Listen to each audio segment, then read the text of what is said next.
Hi, this is Nancy, the teen librarian from the Byron Library, and I am back with another quarantine video. This week we are working on Shrinky Dinks, which are actually called heat shrink plastic sheets. And so what we are going to be doing in this video is I am going to be finishing up one that I started. And so the materials that you are going to need after you get the supply kit from me for this project that will be July 22nd, there's 2 spots left, you are going to need your own colored pencils because I don't have enough to pass out to all of you. But you will get Shrinky Dinks and you will get some other materials that you need. So when you're home, you are obviously going to need an oven. In addition, you are going to need a cookie sheet and an oven mitt.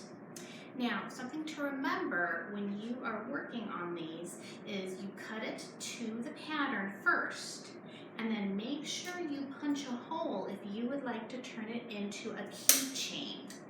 Because in my supply kit, you will be receiving either some string keychains or some metal keychains.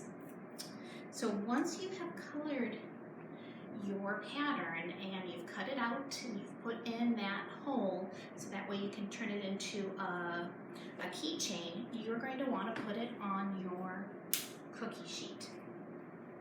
Your oven should have been preheated to 275 degrees. So please walk over with me to the oven, and I am going to be showing you one that is already going. And so you can see one that I already started. I'm just going to go ahead and actually just slide that on. And what's cool about these Shrinky Dinks is they shrink up significantly. But I need to go ahead and close the oven. And I'm going to go ahead and show you some ones that I did ahead of time.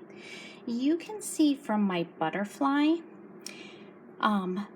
the size of it, and it has shrunk considerably because what I went ahead and did is I put the strawberry next to it because that's approximately the size it was before it shrank up.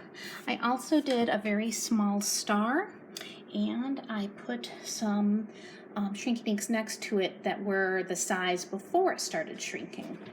So we're going to go ahead and slide back to the oven and see how it is looking. You can see that one that I put in earlier is starting to curl up, and that's okay. You want it to curl up, but then you keep it in the oven and it will actually start to flatten out again. Because if you take it out too early, then you run the risk of it drying in a very curled shape, and you certainly don't want that. So we're going to go ahead and check one more time in the oven and see if they are ready. Oh, not quite, but you can see how curled up they are. So I'm going to go ahead and close that oven, and we are just going to wait another moment while it flattens out. What I suggest when you are making your first one is to only do one at a time, because sometimes the process is kind of tricky and you don't want to ruin your only batch of Shrinky Dinks because you had the temperature wrong or you had it in too long or too short. So please experiment with only one at a time until you get the hang of it. So we're going to go ahead and check it again, and you can see they are starting to flatten out. They were more curled up last time we checked, so I think it's only going to need about 30 seconds more. So everyone who gets the kit, who signed up for the July 22nd program, you, in addition to patterns, will get a whole sheet, and that way that will give you a chance to create your own. That way you don't have to rely on the patterns that you will receive. So I'm hoping this last time that we check the oven that they are pretty much straight. And they are. They've really gotten flatter. I'm going to go ahead and pull them out because we're on a video and on a time crunch.